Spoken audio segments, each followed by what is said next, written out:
My name is Jon Maris. I'm the president of Marinvent Corporation.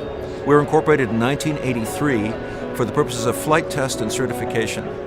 Our main job is to reduce risk of complex flight test programs. In order to achieve that, we operate one of the most advanced flight research aircraft in the world. It's a Piaggio Avanti, and we've replaced the cockpit of this aircraft with the Epic CDSR system.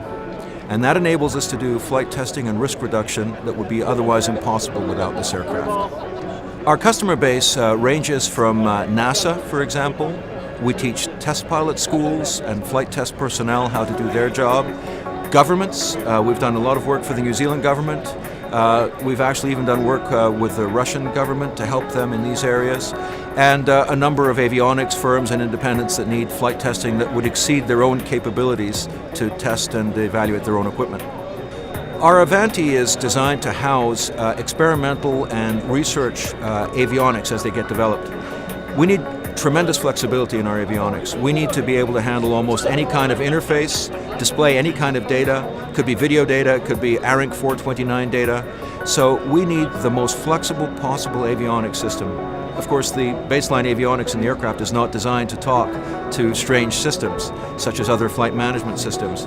Epic CDSR gives us that flexibility. It has the interfaces we require and the computing power and the display capability to do the things that we require. One example is the upcoming ACAS-X. We are heavily involved in ADS-B and TCAS development, and ACAS-X would be the next generation of such work. And our aircraft is ideally suited because it is already equipped with the most advanced levels of ADS-B and TCAS in the industry, plus all of the experimental equipment required to take the data, record the data, play back the data. So ACAS-X is just one example of an ideal program for this aircraft to be employed. One of the capabilities of our aircraft is to perform as an unmanned aerial vehicle surrogate, an optionally piloted vehicle. And ADS-B is one of the ingredients for such an operation. The other one is broadband. We have to be able to simulate satellite links to the aircraft both ways. And the Aspire system was the natural interface between the aircraft, the satellite, and the unmanned vehicle capability we're trying to demonstrate.